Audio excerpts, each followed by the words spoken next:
मुख्यमंत्री डॉक्टर मोहन यादव शनिवार को जिले के प्रवास पर पहुंचे। यहां उन्होंने अभ्युदय विश्वविद्यालय में नवनिर्मित श्री राम दरबार मंदिर का लोकार्पण कर विद्यार्थियों से संवाद किया। संवाद के दौरान उन्होंने कहा कि किसी भी लक्ष्य को हासिल करने के लिए समय का सदुपयोग करें, अपनी योग्यता साबित करें और उन्नति करें। सीएम ने संवाद के दौरान छात्र निखिल यादव, मयंक, सीमा जाधव द्वारा पूछे गए आधुनिक खेती को बढ़ावा, लीडरशिप और मैनेजमेंट के साथ ही युवाओं के लिए चलाई जा रही योजनाओं की जानकारी संबंधी सवालों के जवाब देकर उनकी जिज्ञासाओं को शांत करने का प्रयास किया। समारोह के दौरान सांसद गजेंद्र पटेल, सांसद ज्ञानेश्वर पाटिल, विधायक बालकृष्ण पाटीदार, विधायक राजकुमार मेव, विधायक Sachin Birla, collector Bhavya Mittal, DIG Siddharth Bahuguna, SP Dharmraj Meena सहित अन्य जनप्रतिनिधि और आला अधिकारी मौजूद रहे।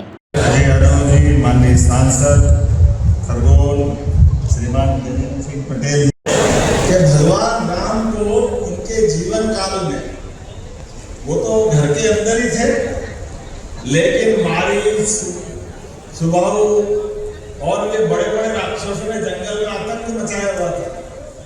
और विश्वामित्र जी ने उनको घर से महाराज दशरथ से जब वो मांगने आए तो उनने महाराज दशरथ से सहायता नहीं मांगी, सेना भी नहीं मांगी। मांगी क्या? उनने क्या मांगा? भगवान श्री राम, है ना, राम लक्ष्मण। तो ये हमारे लिए सीखने समझने की बात है। अपने बीच में भगवान श्री राम और लक्ष्मण तो बाल रूप में, छोटे रूप में, तरुण या युवा बोल सकते हैं। तो उन्होंने अपने उस संकट के निवारण के लिए किस पे भरोसा किया? युवा शक्ति पे। किया कि नहीं किया? तो गुरु जी के हाथ में जब युवा शक्ति आती तो घर के अंदर माता पिता, परिवारजन, गुरुजन, अंदर वाले गुरु हमारे जीवन में दो बार रोल अदा करते। एक तो माता पिता भी हमारे गुरु होते, जिनसे अपन जीवन पाते, लालन पालन होता, आनंद के साथ होता। लेकिन सच्चे अर्थों में जब हमारी समझने की उम्र होती तो गुरु हमको तराशते हैं। तराशते कि नहीं तराशते? तो विश्वामित्र जी ने किसको मांगा? भगवान राम और लक्ष्मण को।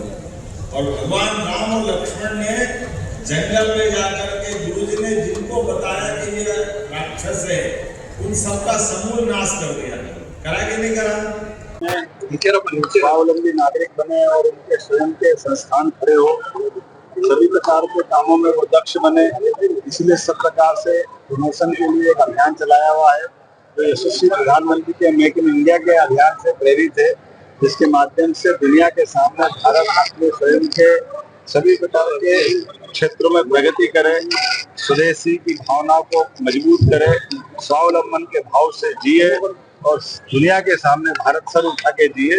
इस भाव के आधार पर हमने अभियान चलाया है। मेरी अपनी सरकार की ओर से आज मैं खरगोन के अंदर विश्वविद्यालय में आज जब आया हूँ तो मेरे साथ माननीय सांसद गजेंद्र पटेल जी, माननीय सांसद हमारे ज्ञानेश्वर पाटिल जी, माननीय विधायक बालकृष्ण पाटीदार जी, माननीय विधायक राजकुमार मेव जी, माननीय विधायक सचिन बिरला जी, यहाँ के संस्थापक माननीय स्वप्निल कोठारी जी, और इस अवसर पर हमारे सारे प्राध्यापक, रजिस्ट्रार, वाइस चांसलर, प्रोफेसर और सबसे बड़े इस आयोजन के लिए बच्चे बड़ी संख्या में जो आए, खासकर ट्राइबल बेल्ट में हमारी सरकार ने एक नहीं दो विश्वविद्यालय दे दी।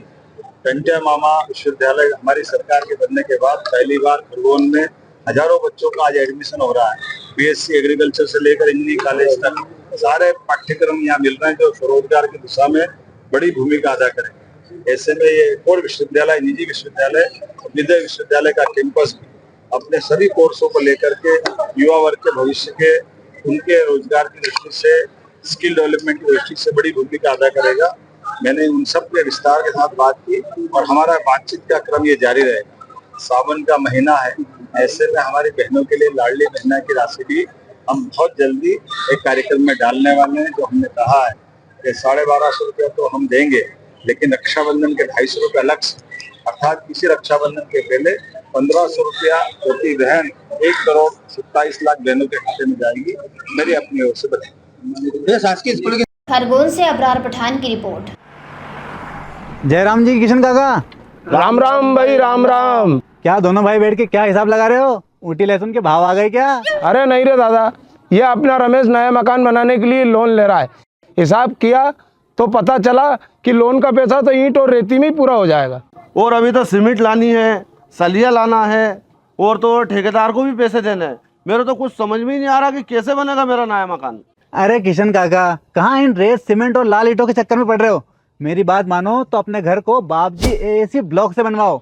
इसमें ना सीमेंट और रेत की जरूरत होती है, ना ही तराई करने की झंझट। और लाल ईंटों के मुकाबले आपका मकान काफी तेजी से बनकर तैयार हो जाएगा। इससे आपके पैसे तो बचेंगे ही, साथ ही मजबूती ऐसी कि सालों साल देखने की जरूरत नहीं।